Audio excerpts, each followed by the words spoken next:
Welcome to Insights at the Edge, produced by Sounds True. My name's Tami Simon. I'm the founder of Sounds True, and I'd love to take a moment to introduce you to the Sounds True Foundation.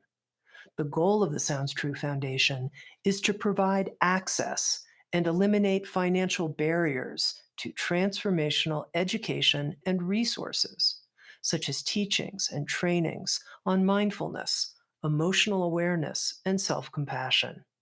If you'd like to learn more and join with us in our efforts, please visit SoundsTrueFoundation.org.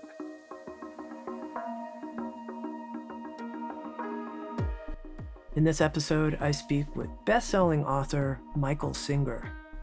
Michael is the author of the spiritual classic, The Untethered Soul. He's also the author of The Surrender Experiment. Both of these books are New York Times bestsellers. The Surrender Experiment is the book that recounts his personal story of spiritual unfolding. And now Michael Singer has written a sequel to The Untethered Soul. It's called Living Untethered, Beyond the Human Predicament. And it's a true honor that Sounds True was able to publish Living Untethered in partnership with New Harbinger. Sounds True has also created an online course with Michael Singer. It's called Living from a Place of Surrender. And quite honestly, I hear lots of comments from Sounds True friends and listeners about their favorite programs at Sounds True. And this course with Michael Singer often comes in at the very top of the list for so many people, living from a place of surrender. It's a rare gift for me to have an opportunity to have an in-depth conversation like this with Michael Singer. He's known as somewhat of a hermit, a recluse, someone who doesn't give many interviews. And I decided to take it upon myself to really ask him the questions that I felt burning inside me after reading Living Untethered. Take a listen.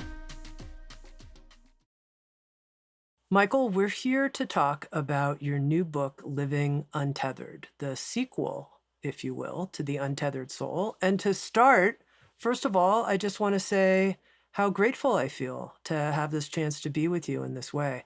I know you don't give very many interviews, and this is a really special treat for me, so thank you. Well, thank you for inviting me.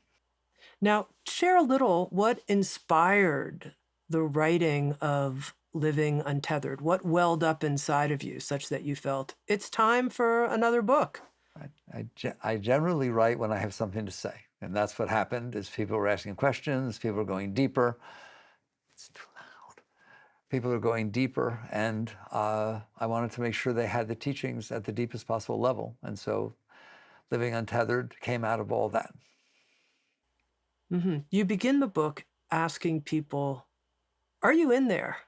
Tell me about that question. Are you in there? It's the beginning of all spiritual journeys. It's for a person to ask, or someone to ask somebody a question, are you in there?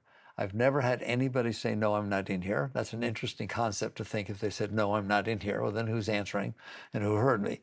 So that's a real centering beginning that anybody can deal with. Doesn't matter if they're on a spiritual journey, they were meditative or anything like that. Are you in there? And they all say, yes, I'm in here. And that's the starting place. Mm-hmm. And in talking about being, quote unquote, in there, you describe something that you call the seat of awareness. And I wanted to start our conversation there. If someone were to listen to this conversation from the seat of awareness, what would that be like? How would they do that? That's jumping ahead a whole lot, but let's start there, okay? You are aware. People don't pay attention to the fact that they're aware, but obviously they're aware. You see through your eyes, you hear through your ears, and you feel touch and so on. Who does that? What does that? Your eyes don't see. You see through your eyes. Your skin passes messages back to you. Your ears pick up sound vibrations, send them back to you. Who is that in there, and where in there? It's not really everywhere's. There's a place inside of yourself from which you listen. That's why some meditation techniques are very beautiful. They tell you to just listen to quiet, listen to whatever sounds there, pay attention, listen. Then you really realize you're in there trying to listen. Where is that you're listening from? And you can't talk about this stuff, because if you talk about it, it's mental. And then you're basically thinking about it. So I would rather have people just be natural and realize you do hear, don't you? You do see, don't you? Who does? And the big question is, where do you hear from? But that's getting into yoga. That's getting into deep spirituality, when you're asking, where do you hear from? And most people can't right away center in on that. They're not used to focusing on the consciousness. They're used to focusing on the object of consciousness. And so I always accept, that's fine. I want you to start there, okay? Because they're not able to just all of a sudden pull back and withdraw the consciousness from the object of consciousness, which is what you're seeing through your eyes are objects. You're hearing through your ears sounds that are outside. So basically, but you're asking a deep question. The deep answer is, you are inside, and if you meditate and you pay attention and work with witness consciousness, you're going to find out that there is a place in there where you are, and that the sights that are coming in are outside of you, even inside. Your thoughts are outside of you. You'll feel that they're at a distance from you, because you're sitting in a center of consciousness, and then you're projecting your consciousness onto objects of consciousness. Mm-hmm. And, Michael, we're going to have a deep conversation here, you and me, because I think there's an audience of people who are so hungry for this. They want this so much, and they want to hear from you. So I'm not going to hold back, just to let you know. Okay, you talk about how from this place of the witness, we can witness a 3-ring circus, you call it, which I think is quite humorous. Describe the 3-ring circus. Basically, there are 3 categories or groups of objects of consciousness that your consciousness is aware of. One is the outside world. If you close your eyes, you don't see the outside world. If you open your eyes, there it is. Okay, it comes in. I discussed in the book, goes deep, tries to be somewhat scientific so that we fit into an intellectual model, because everything is logical and intellectual and reasonable. So the fact of the matter is, most people don't think about this, you don't really see through your eyes.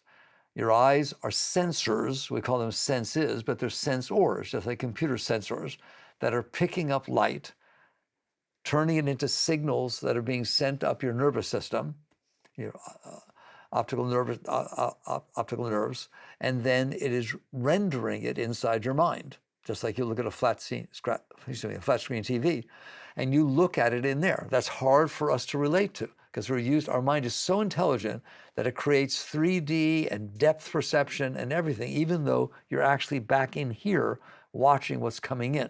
And I like to have fun with people. I say, I'll prove it to you that it's really just light that's bouncing off of objects and coming into your eyes, right? Turn off the lights and you won't see anything, because then there's no light bouncing off of things. But that's not how we think. We think, it turns off the lights, therefore I can't see. No, it's because I turned off the light, there's no light bouncing off the objects and reflecting back into your eyes. It's kind of neat, isn't it? All right? So it's fun to talk about this stuff. So one thing of the 3-ring circus is there's an outside world with all of its objects, and there's a lot of objects out there. The second is, that's not all you receive inside. Not all you're aware of inside. You're also aware of thoughts, which I'm sure we'll be talking about deeper. So I'll just surface level it. You're aware of thoughts that go on in there. Are you not? Right? You notice your thoughts are talking to you. You notice you can make your thoughts think different things. So you, the consciousness, the exact same consciousness that is aware of the outside world, is aware of your thoughts. They're not separate, not categorizing it. This is the consciousness that hears my thoughts, and that's the consciousness that sees the world. You can do them both at the same time. You can be looking at something and thinking about it, and your same consciousness is seeing both. And then the third is your emotions, which are quite different than thoughts, and I'm sure we'll talk more about that. But basically, emotions are feelings, they're vibrations that come up. They're not, thoughts are thought forms. You can actually see a boat in there. You don't see words, but you can hear words. They're talking to you, that voice inside your head. Emotions are not like that. They're just basically shifts in energy patterns, vibrations that you pick up, but they're very strong and they catch your consciousness. So those are the 3 things in the 3-ring circus: the outside world that you're aware of, the thoughts that are inside your head, your mind, and the emotions that emanate from your heart. and the consciousness gets distracted by those things. So it's really funny that the word distraction becomes a spiritual word. People don't think of it that way. But deep spirituality deals with distractions. That's what it's all about. If you weren't distracted by your emotions, distracted by your thoughts, or distracted by the outside world, you'd be sitting in samadhi. The consciousness would be able to come back into its source, and that is very deep. The source, we can talk about that later too. The source of consciousness is not human. It's divine. It's universal. But we can't stay there because we have an emotion. Boom! The consciousness gets drawn to the emotion. It gets distracted. We can't because the thoughts come up. What am I supposed to do? Do I have time for this? Why should she say that? And then we're distracted by the thoughts. What is distracted? Like we talk about ADHD and different distractions. We're all that way. We're all ADD, right? We're constantly distracted by our thoughts, distracted by our emotions, and distracted by objects in the world changing and doing things. Therefore, our consciousness is drawn out of the seat of consciousness, the center of consciousness, onto the objects that are distracting us. And those are the main thing I point out is that at one point in the book, I say, you don't stand a chance. It's like a conspiracy against you. Something happens outside, it causes thoughts to happen inside, and it causes emotions to happen. And they generally all line up. And then next thing, your consciousness is not seated in a centered position. It's projected onto the objects of consciousness. So that's what I mean by a three-ring circus. Mm-hmm. Now, as I was reading Living Untethered, and there's the witness, there's the three-ring circus, the sense perceptions, the thoughts, emotions. I was tracking with you and I was kind of following your argument, if you will, the presentation beautifully. And then you got to the point where you said, there's a fourth thing in there as well. And you used the term Shakti. And I noticed the moment that you introduced this fourth thing inside, I got totally turned on. I got so excited. I was like, thank you, Michael Singer, for naming this thing in my experience, which I haven't really known exactly what to call it. I don't even know exactly, is it Shakti? How would I know what Shakti is? And so actually, I want to go into this because, as I said, I think there are people who are hungering to hear their experience named. So when we discover Shakti inside, what are we discovering? We have energy inside. The way I teach, and you know that, and that's one of the reasons why people relate so well to the teachings, is I don't expect you to be some spiritual person that's studied all this stuff and believe, beliefs are a whole other thing. I don't care if you believe. I don't want you to believe. I don't want a mental concept of these things. Do you feel energy inside? And the best way to talk about that is, do you feel shifts in your energy pattern? Are there times in which you just are brimming with energy, like something really nice happened, okay? And you say, I'm so filled with energy. I could take on the world. Everything's power inside of me. It can be brimming up inside of you. You feel it tingling inside, okay? That is Shakti. That's not maybe what a deep yogi talks about Shakti, but that is Shakti. That is energy.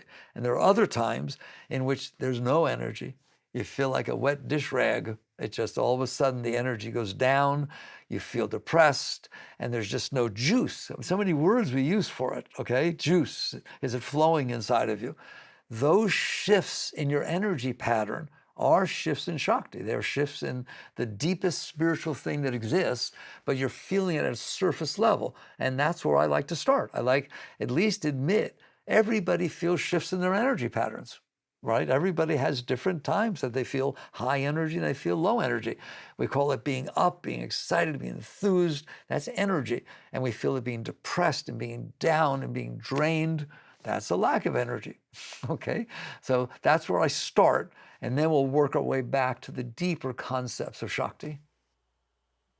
Mm-hmm. And if you were to describe right now in this moment, as we're having this conversation, what does Shakti flow feel like for you right here as we're talking? I don't generally talk about that stuff, but if you work enough on yourself, and what does that mean? It means letting go of yourself, and we'll be talking about that. The energy flow doesn't come and go. It's always there. And it can shift a little bit, but it shifts from patterns that are very high. And it flows up, and it flows to the third eye and to the top of the head. And you feel this constant, all day, 24 hours a day, even feel while you're sleeping, that this energy is going up, it's flowing up. So it's always lifting you, you're always feeling love, you're always feeling, if you need energy, you just stop for a second and it comes flowing up inside of you. But that's because you cleansed yourself. You cleaned out what's blocking the energy. So I don't like to talk about it, that people should feel this or so on, but you can and you should, okay? You should be able to not block your energy so you start to understand the power of the Shakti flow, which is the power of your energy. You have energy. It doesn't take someone saying something nice to you for you to feel high, or it doesn't take that somebody says something not nice to you and you feel depressed.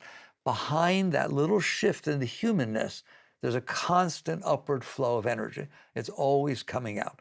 So that's best I can say. Mm-hmm. Would you think one way to define living untethered is the free flow of Shakti energy through the person? That's living untethered? Tethered means you're blocked. You're tied down. I like to think of a hot air balloon. If you ever took a ride in a hot air balloon, right, big colorful things, you're not going anywhere while you're tethered. They even call those tethers. I like it a lot, right? The cord, the ropes that are tied, or ropes that are tying you down to the ground, and they're tied in. You're not going to go up. Put more helium in, put more hot air in. I don't care. You're not going up because you're tethered. If you cut those tethers, it just goes up automatically. You don't have to do anything. It's the nature of things that it will rise because it has helium or hot air in it. So that's what's happening to you. There's nothing wrong with your energy flow. There's nothing wrong with your Shakti. No one has more Shakti than somebody else. Everyone has infinite, but it's blocked. So the question becomes, how is it blocked? Where is it blocked? Why is it blocked? And what can I do about it? Because what everybody wants, whether they call it Shakti or spirit, whatever you want to call it, what they want is energy. Everybody wants to feel enthused. Everybody wants to be excited about what they're doing. Everyone wants to feel love. They don't want to feel depressed and down, and that means they want to feel energy.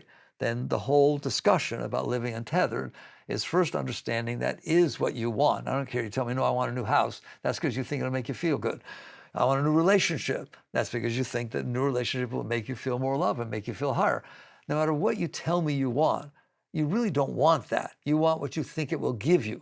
You want what you think the effect of that. I want to travel to Europe all over the place, and I want to visit the great wonders of the world. Why?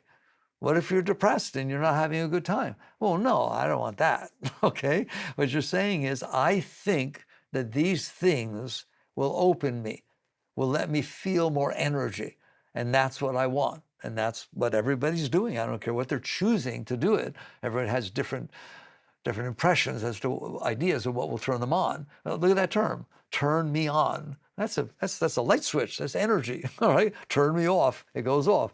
Everyone don't realize that they're talking about energy. And so basically, the idea becomes, how do you untether yourself? You do that by working with your energy. You do that. Some people, and there's nothing wrong with it. I support all spiritual teachings, period. Okay, I understand everybody's different, and there's many different teachers, and they teach different things. Many teachers, many spiritual teachers teach how to get the energy up, how to reach it up, how to make it flow, how to do different things that will stimulate your energy, all right? And what I like to do, and I've always done it this way, is to say, okay, that's wonderful, but why is it not flowing that way naturally? Because I happen to know that it should, that there's so much energy inside of you that you don't have to do anything. You just have to find out, why is it not flowing? That's a different question, as opposed to, how do I get it up? Why is it not up? So for example, with a hot air balloon, okay, I just need to put more hot air in it. I need to lighten it. No, you need to uncut the tethers. If you uncut the tethers, it's a whole other ball game about how to go up. So that's why it's called the untethered soul, and that's why it's called living untethered, because we're going to focus on what is it that's stopping your energy flow instead of what is it that I can temporarily get a rush. Nothing wrong with temporary rushes, right? But I want more permanent stuff. I'm greedy. I want it to stay there all the time. And I want you and everybody else to have it there all the time, like never, ever stop. No matter what happens, I want that underlying energy to keep flowing, lifting you, supporting you.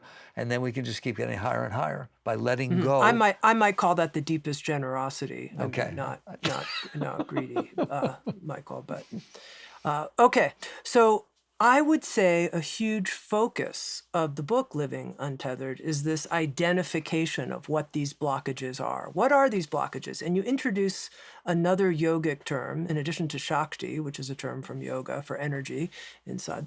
You introduce the term Samskaras. Help us understand, what are Samskaras and how do they block this natural flow of energy? I'll do it in the simplest form, and the book goes into it in great detail, which is very important, and that is events come in through our senses. We live in this world, and doesn't matter where we are, events come in through our senses. Whether living in the middle of New York or living in Iceland in the country, events come in through our senses. That's a beautiful thing. That's why we have senses, so that we can experience this world. If we didn't have them, there'd be no reason to be here. Okay, it's God's gift, it's the universe's gift, that we get to experience life. So they come in through our senses, and our consciousness is aware of them. Otherwise, if there's no experience, no senses, I'm not experiencing the world. If there's no consciousness, I'm not experiencing the world. So those two things kind of go together as the gift of experience. You return to the garden. I get to see all these things, hear all these things, experience all these things. They come in and they flow into my consciousness like a river flows into the ocean. They just keep flowing. They don't stay. There's not a single thing that stays. Every moment, there's a motion picture going past me. It doesn't matter if I move, it moves. Everything moves. Buddhists say it's temporal, and they're right. So the world comes in, and then it pours into my consciousness. And when it does that, I become a greater being. Just like the ocean becomes purified and fulfilled and holier, okay, because these beautiful rivers flow into it. So you become a wholer being because you're having experiences. If you experience a squirrel for the first time, you now know more than you knew. You don't have to think about it. You're an experiencer of squirrels. You're an experiencer of all different things. That's what's meant to be going on.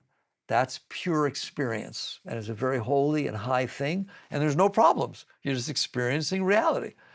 The problem is that the consciousness, and this goes very deep, the consciousness will tend sometimes to not be comfortable, to not be open, to feel some resistance to what it's experiencing.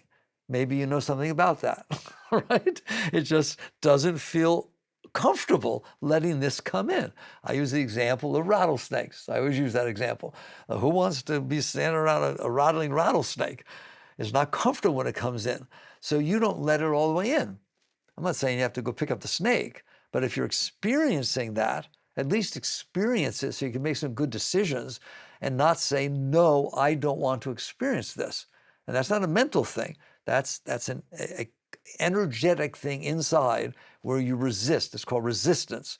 You use your will, and that's a whole other question, what will is you use your will in there to resist what's coming in. Notice you're not resisting the actual object outside.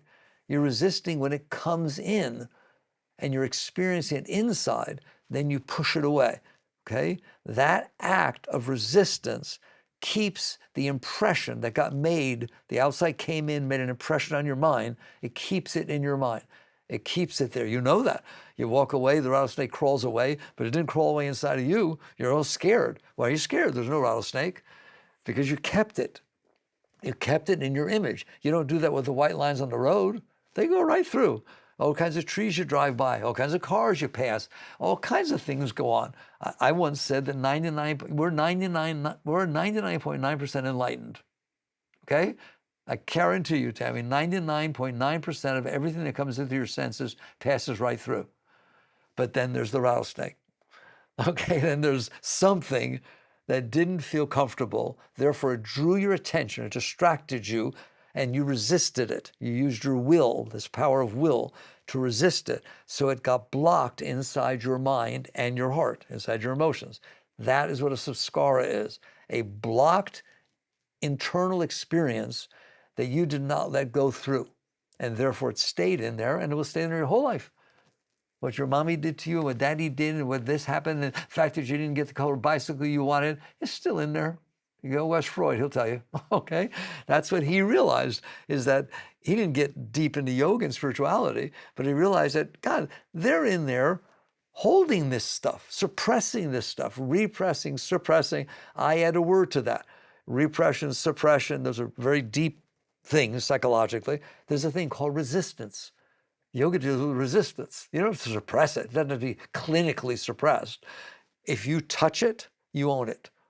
So when it's coming through and you say, no, not on my watch, that thing stays inside, okay? That's what a samskara is, a caught rendering of the world inside your mind. There's a particular object that caught your attention so much that you held on to it and therefore didn't pass through, and it will be there until you let go. You'll be exerting that energy for the rest of your life to hold every single thing that you resisted. If somebody says something to you and you're not sure what they said, but you didn't like it, I guarantee you next time you see that person, that's coming back up. You understand that? Mm-hmm. Now, Michael, I want to take an example that I think is in our collective awareness. And I want you to help us with it and help me with it. Because here I've been reading Living Untethered in a very systematic and serious way and really trying to put it into practice. And I got an email from someone about a terrible news event, a terrible atrocity, another school shooting. And I thought to myself, how would I experience this from a place of pure experience, not resisting this news? How does someone do that? And I'd love to hear from you on that. That's a beautiful question. And these are the deep questions. You asked me why I write the book. Why did I write the book, right? Because of these deep questions. If we're going to really try to work with this honestly, then there are deep questions like that. Life brings these stuff up. In the highest state, this is how a very evolved, high, open being handles this. The first thing is, if it came into my mind, if it doesn't come into your mind, even though it happened, unfortunately, it doesn't make any difference to you, all right? You didn't know about it. It didn't come in, all right? But now it did come in. The news brought it in, or you were closer, unfortunately. So it comes in. The minute it comes in, you have to realize it's reality. It's not about like or dislike or want or not want or right or wrong. It happened or it wouldn't be in here, okay? So the first thing you do is honor and respect the reality that took place. Doesn't mean you won't do something about it. It doesn't mean anything. It just means, hey, come on, it happened, right? It's the evolution says that we're supposed to be the highest species. What does it mean to be the highest species? Adaptability to your environment. You understand that? You can adapt your environment. Well, this is my environment right now. This took place. It came into me, and I have to honor and respect and accept the reality of it. It sounds terrible. People don't want to accept the reality of it. But not accepting the reality of it didn't change it one iota.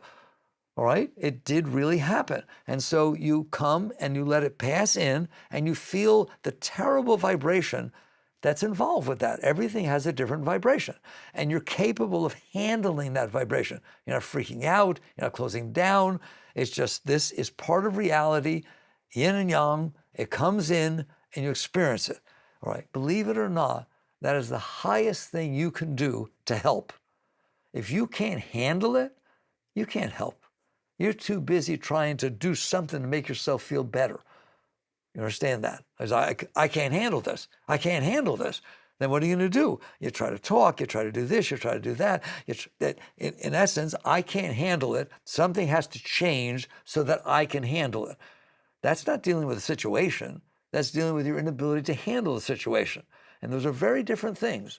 I always use the example, let's say there's a car accident and there's people are hurt, but you can't stand the sight of blood. You're of no use. You have no use for that accident. You can't help anybody. Okay, I can stand the sight of blood. I don't like it. I don't have to like it, right? I have to want it to happen, right? But I can handle it. Now, okay, fine. Now you can come forward and help people that are having a problem. So the first thing a spiritual person does, who understands the depth of the truth of life, is to accept the reality that it took place. Okay, now what? That doesn't mean that's the end of it. Acceptance doesn't mean walk away, don't do anything. But I'm not doing anything personal. I was personally able to handle the reality of the situation. Now, what can I do to help? Not help me, not help my anger, not help my resistance, not help my hatred. Okay, that's not going on. What can I do to actually help the real situation? What can I do to help them pass gun laws or do whatever it is that needs to be done? How can I help the situation? I mean, what if you're in denial? Then you can't help, right? What if, unfortunately, you're very close to that situation and you freeze and, oh my God, no, then you're of no use. You can't do it. So it starts with acceptance, but it doesn't end up meaning you don't do anything. But now let's talk about that person who has a strong emotional response. You said we'd talk about emotions. And part of them is like, no, the sadness and the rage I feel, I don't know if I can handle this. And they are resisting in some way because the amount of heartbreak is so extreme that they do close down in some way. How could this person do this inner work that you're describing right in that moment when they're noticing? As I would expect, you asked the deep questions, okay? If you read the book, and you did, I almost want to sit there and say it's too late. In other words, if you have not worked with yourself sufficiently to where you can handle reality, you're going to get lost at times, and that's fine. That's just part of your growth. All right? If you're riding a bicycle as a kid and you fall over, don't come to me and say, oh, I shouldn't have fallen over. No, that's how you learned your balance. Okay, you need to go through situations. So in the book, I talk about what's called low-hanging fruit. You, of course, went right away to the very difficult hanging fruit. I did. I know. But we can also talk about low-hanging fruit. Well, I'm going to do that as the answer Good. to your question. All right? That what you do is you realize there are things that are going to go on in life that I'm going to have trouble handling. A divorce, somebody dies, I get sick, all kinds of things go on in life. If I'm going to do well in life, I have to start by being able to handle reality and then working with it to raise it. So remember, acceptance and surrender do not mean that you do not interact with life. They are not giving up. They are not white flag. It's not that kind of surrender. What you're doing is surrendering your resistance to the reality of the situation. That's a very different kind of surrender. Okay? Then you are dealing with the situation to raise it. By all means, be an activist. Put your whole heart into it, but not because you can't handle it. Because then you can't think straight. Then you're making all kinds of decisions that are not really productive. So what do you do in order to handle things? And that's what you just asked me. You start practicing, like you learn to play tennis, you learn to play the piano, you learn anything. You have to start from where you're at. We're not going to make believe we're somewhere else, putting on a fake front, all right? Is you start from where you're at and you sit there and say, do I resist even little things? Or is it just these giant things that I can't handle? Well, the other day it was raining and I wanted to go play a sport. And it disappointed me because I really wanted to be with the person. Okay, can we handle that? Can we learn to handle that? Because if you can't handle the weather, you're in trouble. You understand that? Because you're not going to change the weather. It has nothing to do with you. And if you're supposed to be the highest species on the planet, this thing about adaptability to reality, to the environment, we can start with the weather. I really see the weather as a tremendous chance for growth. I'm not kidding. Okay? It's hot. Yes, it's hot. Can you handle it? No, I have to complain all the time and freak out all the time and get all sick and get myself upset. Well, you don't have to do that. You can sit there and say, all right, today it's hot. Am I okay with that? You better say yes, because saying no doesn't make it not hot. It's so simple, it's silly, all right? And the same thing with the rain. I've pulled up somewhere, I need to make a delivery, which means getting out of my car, and it started pouring, but there's a time factor, and I have to be there. Tami's waiting for me, and so I can't mess around with this. Okay, I'm gonna get wet. Can you handle that? Or is this a freaky experience that for the rest of the day you tell everybody how terrible it was and you're afraid to? This is silly. You start to practice little things, the low-hanging fruit. And how do you do that? You let go. You just look at the part of you It's not like because you decide to do this, there won't be a party that doesn't resist. It's trying to resist. You have a habit of resistance. We all do. You have habits of resistance.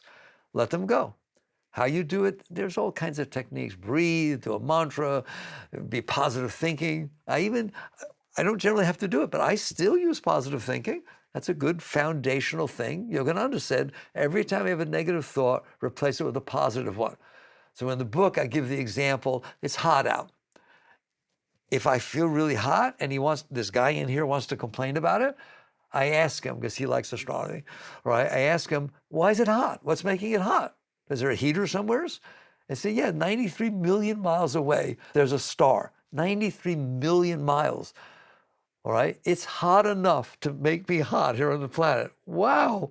I ask everybody, what if Miami, which from where I am in Gainesville, is 350 miles away, that's 250 miles away. How big would a fire have to be in Miami for me to feel the heat in Gainesville? Are you ready? The entire city could catch fire and I wouldn't feel a single thing. And that thing is 93 million miles away, and I'm complaining about the heat. Now you start to marvel. Isn't that neat? I can feel the heat of a star. That's an example of how you start to work with yourself. You're not lying to yourself. You're just replacing this lower energy of resistance with an acceptance, with an awe, until eventually you do that with everything. You just do that with more and more things. And that's how you work with yourself. If you will do that, we'll talk about another one, low-hanging fruit, a little bit later. But if you'll do that, you're going to find out that all of a sudden something happens, not as big as the shooting, all right, but something happens in your life that's bigger than the weather. Okay, somebody doesn't show up when they were supposed to. Somebody says to you, this is my favorite, right? Listen, I don't have time right now, but I want to talk to you when you come home tonight. You're not going to have a good day, all right? Well, they want to talk to you because they're going to take you on a trip and they want to know which place you want to go. But your mind's not going to do that. It's going to freak you out.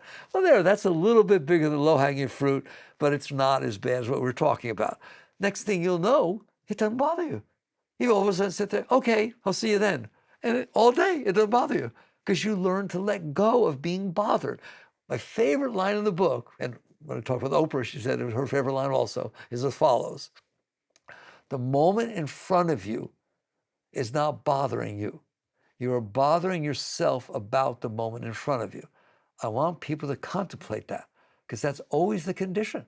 The driver in front of you that didn't use his blinker is not bothering you. You're bothering yourself. The blinker didn't get used, the car turned, whatever. Now you're bothering yourself for the next 5 minutes.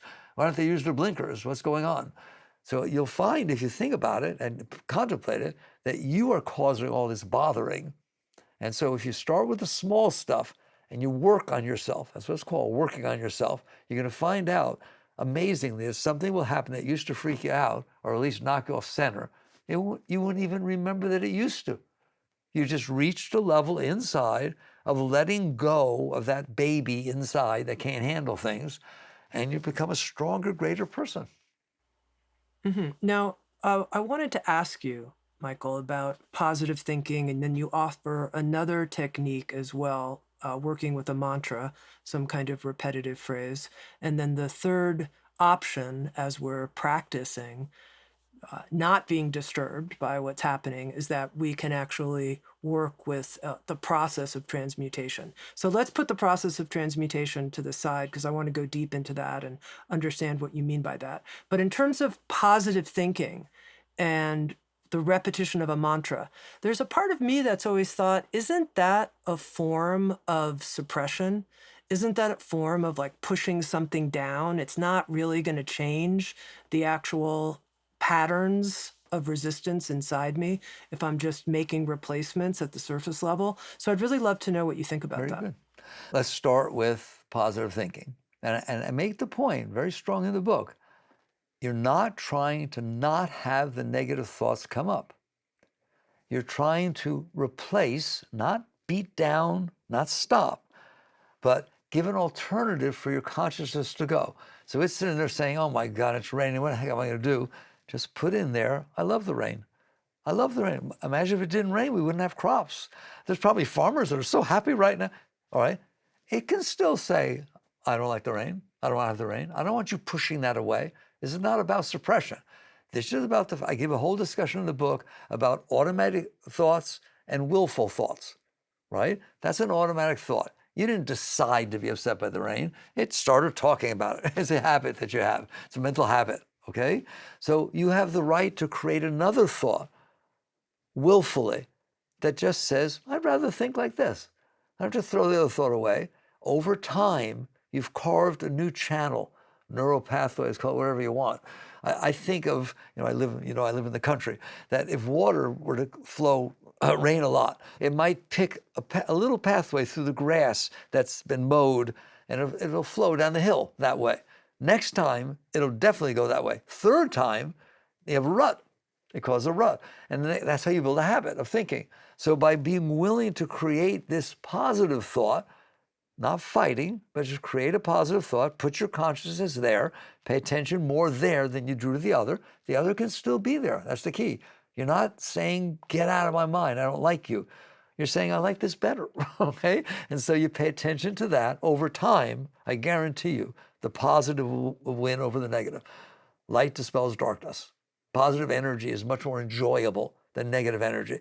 But it's just like eating something that doesn't make you feel well, but you're in the habit of doing it. You have to replace that by eating something healthy, which may not taste as good, but over time you feel better, and it becomes a natural thing to let that go. And that's what positive thinking is. So, and more so with mantra. I teach this all the time. People say, well, I'm saying my mantra, God, God, God. No, you're using a sledgehammer inside your head. You're using the mantra to beat down your thoughts. No, no, no, no. I make it very clear in the book. Your consciousness is what determines what you're experiencing. If I focus on a picture on the wall, and I focus on another one, my consciousness, where I shift my consciousness determines what I'm experiencing. So if you're experiencing some negative thoughts or some negative feelings, instead of, or along with whatever, but let's say instead of positive thinking, if you've got that mantra going on in there, you just shift your consciousness back to the mantra. You pay attention to the mantra. If there's two pictures on the wall and I'm looking at one, I don't have to rip it off the wall to look at the other. I don't have to throw it away or do anything.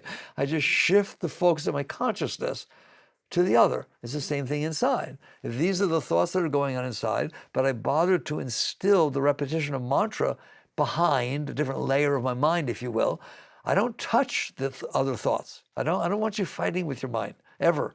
I'm just shifting my consciousness to whatever the mantra is.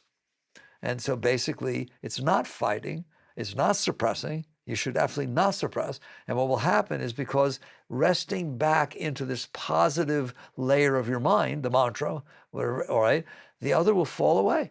Why? Because light dispels darkness. High energy is more powerful than negative energy. People don't know that because they're used to putting their consciousness into bad feelings and bad things. If you put it higher, they would just fall. It falls off naturally. Now, what if you put some positive thought in your mind and you hear a voice inside that just says, well, that's not true. Good. Come on. Good. Really, whatever. Kiss it on the head. Come on. You can't really invest in this new positive thought because it I feels want it phony. to. I like that. There's no problem with that, right? I'm telling you, if I'm eating food that tastes really good and I feel good after eating it, but an hour later I'm sick, okay? And then somebody gives me something that's holistic, okay? And it's not going to taste as good, but I have to make myself eat it, all right, in order to shift from something that's making me not well to something that in the end will make me well. It takes some will, it takes some effort. Doesn't mean I have to deny that the other tasted better. I don't have to deny that I liked it. I have somebody who's a drug addict, who's caught on hard drugs, heroin or something. They want to do it. They have to. They want that. If they want to go through withdrawal, they're not going to sit there during the withdrawal and say, I don't want the hit, that I don't want the drug. I want the drug. I'm not lying to myself. I want the drug. But I want more to get off of it because it opens up a whole nother life for me. It's the same thing with what you just said. So the mind is in the habit of complaining. The mind's in the habit of not liking something. I don't like what she said. I don't like what she said. I don't care what you say. I can handle it. It's okay. Let's give it some space. I don't want to give it space. Just, all right? It's like if you can learn to give it some energy at a higher level, over time, the other will fall away. I don't care that it's saying, I don't like it, I don't believe what you're saying, and I don't believe in God. I remember the first time that, Yogananda is my guru, all right? And he's very, very much into God. I wasn't. I didn't ever think about it my whole life, all right? And then I got an experience. If you read the Surrender Experiment, it explains all that. I had this experience, and all of a sudden, I'm meditating. I'm living in the woods, and it happened very sudden for me. And I remember the moment that I was standing up in the loft where my meditation pillow was, and my mind stood up, and it said, but I don't even believe in God. And I just stopped for a second and looked at it and said, here, God, here's the part of me that doesn't believe in you. It never said another word from that moment forward. Okay? And I'm just using the example of God. I don't really talk about that. It could be anything. It's just be willing to see that you have a habitual way of thinking, an habitual way of feeling, an habitual personality that you built due to the samskaras, due to stuff you stored that you liked and didn't like, and now they're expressing themselves through you. That's what you are now, the sum of those samskaras. Things that happened to you that you liked, you're acting that way. Things that happened to you you didn't like, you're acting that way. Well, at some point, if you really want to grow, if you want to untether yourself, you realize that's not going to make it, because I'm just going to be fighting with the world to match me, as opposed to changing me. Remember Rumi, right? Yesterday I was clever, so I was trying to change the world. Today I'm wise, so I'm trying to change myself. That is essential for spiritual growth. If you've not reached that point that you realize it's not about getting what I want and making myself feel good, it's about changing all these patterns I have inside myself that are causing me to feel bad. I feel bad unless I get what I want. Okay, well, I don't want you to feel bad. I want you to feel good all the time. So basically that's what you do with the part of you that is still saying, I don't believe in this. I don't care. You can say all you want. Yes, the sun's 93 million miles away. He used to say that. The sun's 93 million miles away. What's it got to do with me? It has a lot to do with you.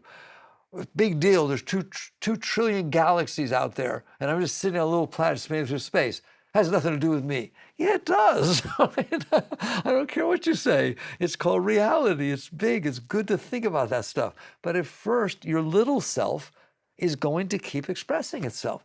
What I want, and all the really great teachers teach this, is just be in a seat of consciousness, witness consciousness, notice that that's going on, no problem with that.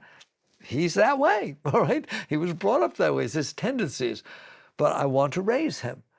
So it's not wrong that he or she keeps saying that. It's just that you're willing to stay higher, you're willing to stay behind it and raise yourself all the time. Mm-hmm. And is there a mantra, Michael, that you recommend or that you found effective for people to use? I, of course, came up through yoga. You all know that, right? So I have yoga mantras or whatever it is, or Sanskrit or whatever it is. What I really recommend to someone that some guru didn't give them a mantra, they don't have some mantra that they are working with, is as follows. I can handle this. I can handle this.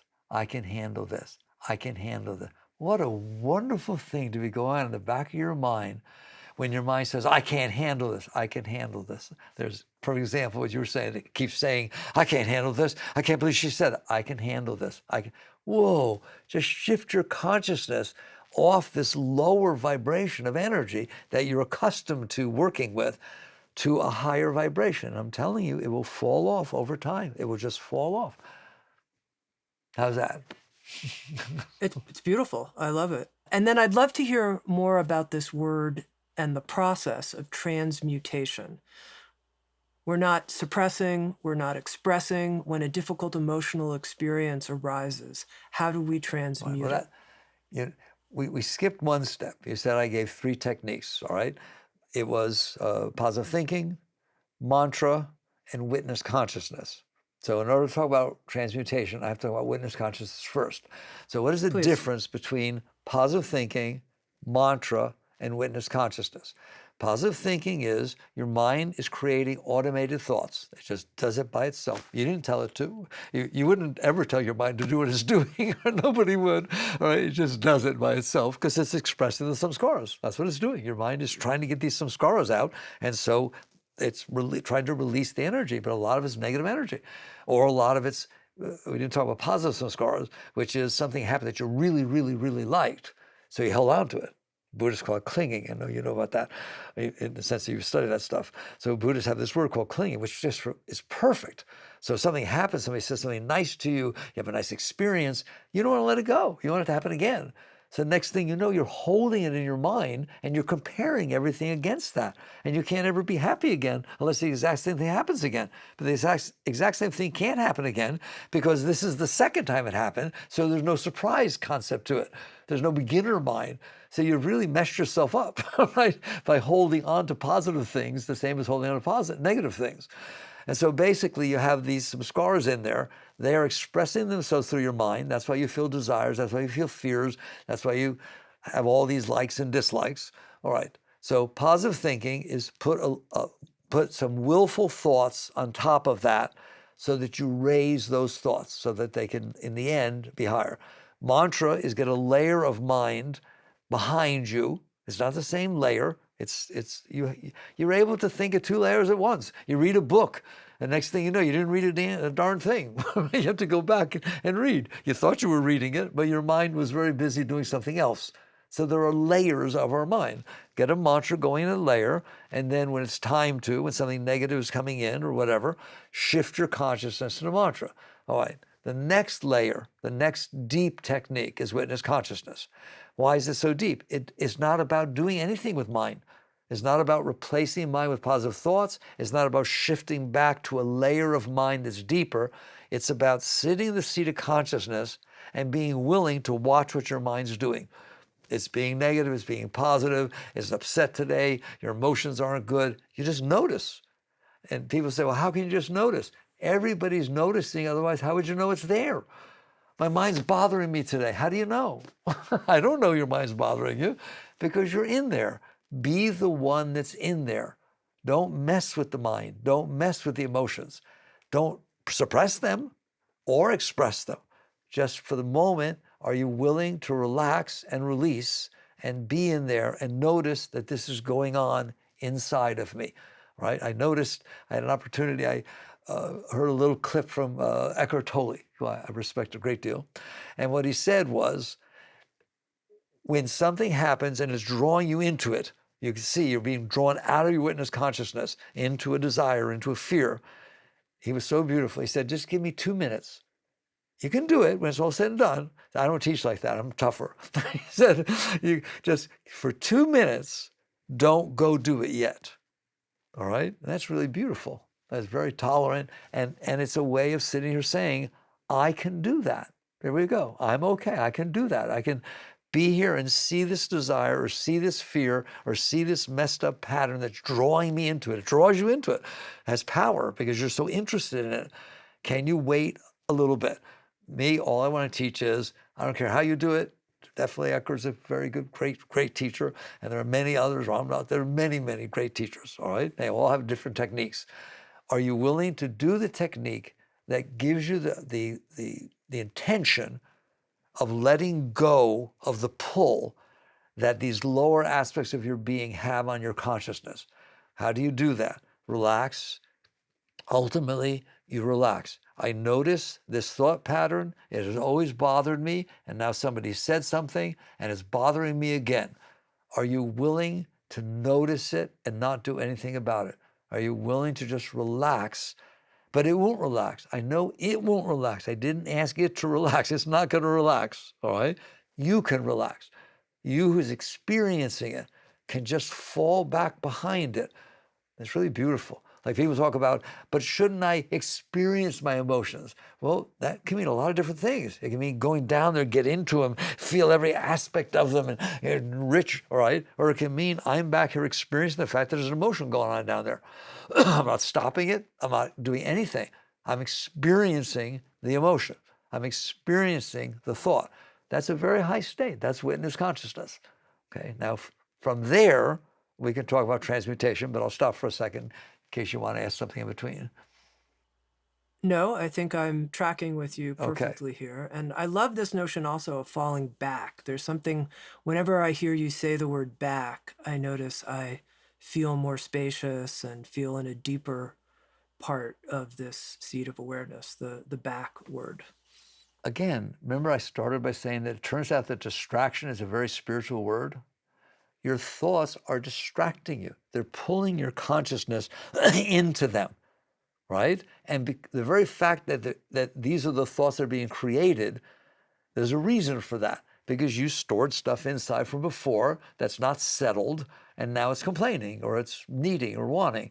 And so therefore it draws your consciousness into it because it interests you. If you go down there, and if that's what you mean by experiencing your emotions, they become a pattern. It's just, you're feeding them. But you don't suppress your emotions. You don't not experience your emotions. You just relax in the face of them. Most people have to practice doing that with low-hanging fruit. You can relax in the face of every single thought you have and every single emotion that comes up inside of you. You are capable of the one who's experiencing it can just say, I can handle this. I can handle this. That doesn't just mean the outside world you can handle the inside world. You relax, and what's going to happen is the pull it has on you is diminished because you're letting go. You're not going into it, you're letting go. And you're going to find out if you let go, the hot air balloon goes up. And that's what I mean by behind, relax and lean back. If you let go of the tether, this thing goes back there naturally. You don't have to do anything. I have to try. What does Michael mean by going back there? No. Don't you dare think about that. If you let go of what's pulling you down, you will go up. That naturally happens. So basically, now let's talk about transmutation. The energy is expressing itself because you stored it in there. Every way you think is you. I've been this way since I'm little. That's because something happened. You got patterns. You have patterns that are making it express that way. The mind is trying to push these samskaras, these block patterns out. Your mind is not your enemy. Your lower heart is not your enemy. They are actually the same as your body is trying to push impurities out. And that's why you get a fever, or that's why a boil comes up or something, right? We don't like it, but it's trying to push impurities out, correct? Your mind is doing the exact same thing, and your emotions, your heart is doing the exact same thing. It's saying, you stored all this stuff inside of me, stuff you didn't like, stuff you're not comfortable with, and I need to push it out. So you end up thinking about it. It ends up with right away comes into your mind when somebody says something is from some scars from the past. So if you can learn to not get pulled down into them, but to allow them to be and just let it come up, the natural process of transmutation is going to take place. What does that mean? The energy was lower. It was anger. It was fear. It was self-consciousness. It was embarrassment. That's what it was. That's what got stimulated from inside, from the past. You only get embarrassed because you know to get embarrassed. Well, I would say, a child doesn't know about it. They cry in public, right? You get embarrassed because you had a situation, somebody yelled at you because of the way you behaved, or because you lost a boyfriend or a girlfriend. Things happen that made you realize, well, this is embarrassing, okay? And so now that's the energy that's there. What are you going to do about it? Get into it, change the behavior, apologize. Fine, you can do all that. You're a human. Or relax and realize this is stuff from the past that's coming up inside of me. I'm sitting on a little planet, spinning a little nowheres. I can handle it. I can handle it. And so you relax. Well, what does it do? What happens to that embarrassing energy? All of a sudden, there's nothing pushing it back down. There's nothing resisting at all. It comes up. Whoa, it comes up. But now I feel a lot of embarrassment. Relax. And now I feel the most embarrassment I ever felt. Oh my God, it's really hot. Relax. Keep your hands off. And all of a sudden, it becomes love. What do you mean? The energy came up to a higher level. It's all the same energy. There's only one energy in there. It's just expressing itself differently because of these different patterns you carved inside yourself. As you let it go, now it doesn't have to be in there anymore. So the energy that's behind it, pushing this samskara, this pattern out of the way, all of a sudden you start to feel a Shakti. It will turn into Shakti. That's called transmuting the nature of the energy. It was expressing itself as anger, it was expressing itself as fear, expressing itself as embarrassment or guilt. It's a good one, all right? And because I was willing to say, come on up, come on, I know I stored you in there, get the blockage out of the way, behind the blockage is Shakti. And you will start to feel that Shakti more and more until eventually you realize that's what this is all about. This is about me letting go of those blockages, but I don't have to go down there and get them and find them and pull them out. No, no, no. The energy, the Shakti flow, the energy flow underneath is always pushing up. To me, that's what Christ meant when he said, I stand at the door and knock. Whoever will open, I will come in. That's what Shakti's saying to you. I'm trying to come up. You keep pushing me back down. And I'm the most beautiful thing that you could ever experience. I'm the source of love. I'm the divinity inside of you. Why do you keep pushing this stuff on top of me? Well, because I haven't learned not to, because I don't know how to handle different things. Okay, well, handle this. Handle the feeling of embarrassment. Okay, I'm going to do it this time. Relax, do a mantra, whatever.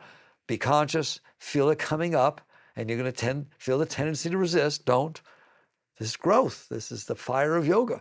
It comes up, and I'm telling you, if you will keep your hands off, next thing you know, it made you high. Next thing you know, you'll feel all this rush of energy. Transmutation is a very beautiful thing. Ultimately, what you want to do is keep your hands off in there and let the Shakti do her work. Let this energy push its way up. And as it releases, not only will you feel the rush at that time, but I don't like to say that because then people say, well, I tried it, I didn't feel the rush. Come on, guys, it takes a while. You've been screwing yourself up for a long time, right? You've been controlling everything and pushing it all down there and then trying to change the world to fit you. There's a whole nother pattern. This is that they're saying the world is reality and I should be able to handle it. And so therefore, I'm going to let go. Then I'll deal with it. I always have to say that now because people misunderstand. Of course you deal and you interact with the world, but not to protect yourself, not because you need something. You've let go of those patterns. Now all that's flowing inside of you is love and beauty and inspiration. I want you to come help me. I want you to go out there and deal with these different situations. I want all my senators and congressmen and presidents to be those people that are very high and clear and acting totally selflessly, not because they need anything. Wouldn't that be beautiful? That's John Lennon, imagine. Mm-hmm. Okay. Mm-hmm. Okay, now there's one other thread I want to pick up, Michael. You talked about the lower heart, how our lower heart responds in situations. And in the book, Living Untethered, you describe our spiritual heart, the higher nature of our heart. And I found this one of the most inspiring parts of Living Untethered. And I wonder if you can introduce people to their spiritual heart. Well, you have to start with the lower heart. Okay, so we've talked a lot about samskaras, about patterns that you stored inside yourself. So I can tell you right now that if you go back to your high school reunion, which I think you have to be very brave to do, when you go back to your high school reunion, you're going to meet people that you had situations with 20, 30 years ago, and you're going to feel the same thing about them that you felt 20, 30 years ago. You remember, this is the person who stole my girlfriend. This is the person who dissed me when I was blah, blah, blah, blah, right? So you have these patterns, these samskaras that are blocking your heart. And your feelings and your emotions and your love and your hates and dislikes, et cetera, are going to be guided by that. So here was somebody who was really nice to you in high school. You think they're wonderful. You don't know anything about them. You haven't seen them for 30 years. You could be a mass murderer, all right? And here's somebody that hurt you. Something happened in high school, or competitively, they always won and you didn't do as well. You're number two. You're going to feel a certain way about these people. That's because you stored this stuff in there, like we said. All right, so that is now going to determine what you call your heart. Your heart will open in the presence of situations that hit your samskaras in a way that you're comfortable, and therefore you feel safe, and therefore it opens, and you feel love. The Shakti will come up into your heart, and it will flow out toward that person. That's the lower heart. That's the human heart. It's conditional. It's based upon your samskaras and the outside situation that's happening. That's why love at first sight happens, right? Is all of a sudden it just fits. I always say it fits every experience I had. He's in the Navy, and I love people in the Navy. Since I was little, my father was in the Navy. And next thing you know, he just boom, the heart opens up, and all this energy comes out. But then they do something you don't like, and bam, it closes, right or wrong. Everybody knows that. The heart can open and close. The lower heart can't, because it only opens when things are matching the samskaras properly, the patterns, and it closes when things are not. Fine. Is there a higher heart? Yes. When you get rid of the samskaras. The more you release those things and realize, I don't want that running in my life. That's silly that I interact with somebody after 30 years the way I did when I was in high school, but you're going to, I tell you, all right? And even if you hear their name 30 years later, it could change your feelings. So what if you work with yourself the way we've been discussing, and you keep releasing and relaxing and leaning back and giving it room to, the samskaras need room to release. Give them room, get out of the way, all right? If you do that, what will happen, and you will feel it, you will know it. It's a very deep spiritual state you will go through. It's called piercing the heart chakra. The energy will come up, but now it's not blocked when it comes up. It doesn't have to go out horizontally. It manages to come up further, and it's very powerful, and it's actually a white-hot experience. It burns through enough of your samskaras to where it pops up to a higher chamber within the heart. And you will know when that happens, and all of a sudden there's this pure love. It's called spiritual love, divine love, call whatever you want. It never goes away. If you're sincere, it stays there forever. You would never trade it off by taking on more samskaras, and that is the spiritual heart. I'm so glad you introduced this phrase, piercing the spiritual heart. One of the things you write about, and this is a quote from Living Untethered, the roots of samskaras are stored in the heart. That's where the patterns you shoved out of your mind went. They didn't dissipate. They went down further into the source of your energy flow, which is the heart. I don't think I knew that before reading Living Untethered, that the roots of these patterns were stored in the heart. Can you tell me why you say that with such confidence? Because you feel it. You feel it. When right now, what we tend to feel is the mind. So that when we have problems, it's a mental problem. They're complaining, or you say, "Oh, I really like him. How do I get back in touch with him?" Right? It tends to be the heart can feel some, but the mind, the root of the mind is in the heart. As the heart releases energy, it ends up in the mind, and the mind starts thinking. Normally, we don't go any further than that. We're caught in our minds. As you go deeper, by letting go of those thoughts in your mind, you start to notice that it's all happening from your heart. The root of the mind is in the heart. The root of the mind is in the heart. That's the true statement. So basically, as you bypass the mind and you don't get distracted by the mind, you will start to feel your heart, the fullness of your heart. And you're going to see that before the mind says something, the heart's releasing. The heart is trying to get rid of these samskaras, and they're ending up talking through the mind. And so you go, it's part of your meditation, it's part of your spiritual growth, it's part of being able to stand there when somebody's saying something you don't like, and instead of defending yourself with your mind, you start feeling this pain in your heart, and you start really, my father talks to me like that. Whoa, that's not your father, that's a woman talking to you. But it doesn't matter, it feels like it. And you start realizing where all this stuff is coming from. It's coming from your heart. And so as you release these samskaras, your heart opens more. And then eventually you can pierce through the blockages and come up to higher centers. We started, Michael, and I asked you this question, the question that you ask at the beginning of Living Untethered. Are you in there? And we said, yeah, we're both in there. And this is a deep idea. Are we in there? And here's my question to you. At what point does the me in here, I'm in here, you're in there, when do we become one? When you stop focusing on yourself, when the consciousness, we talked about the consciousness, the awareness of being, stops being addicted to your thoughts, your emotions, and what's coming through your senses, little by little you let go. You don't, again, I have to say, because people tend to resist, you're not interacting with the world, you're just doing it from a deeper place. I'm aware, I'm here. The more you can be there and somebody else is there, you're going to find out that the there is the same. There's only one consciousness, and that consciousness is focusing on your thoughts, on somebody else's thoughts, on their thoughts, and that's what's going on. And that's why when they say my Father and I are one, is when you stop, Christ said you must die to be reborn. I'm a nice Jewish yogi who loves the teachings of Christ. Why? Because they're the truth, all right? And so he says you must die to be reborn. What does that mean? That means you have to let go of who you think you are, what your mind is telling you, what you're staring at, If you do, your consciousness will float back and stop being focused on you. And that's what universal consciousness is. That's what expansion of consciousness is. If you do it and I do it, we're all merged. It's all one. Truth is, it is all one. The sun is one, even though the rays are falling on different things. Right? It comes all the way down. You're shining on this, shining on that, shining on that. There's one consciousness focusing on each of our thoughts and emotions and so on. But the question is, are you willing to die to be reborn? Are you willing to let go of yourself so that you can be who you really are? I've been speaking with Michael Singer. He's the author of a beautiful guidebook for the inner life, Living Untethered Beyond the Human Predicament.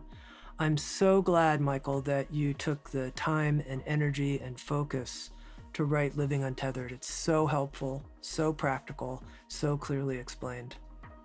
Thank you, Tami. It's a pleasure talking to you. I knew you'd ask deep questions.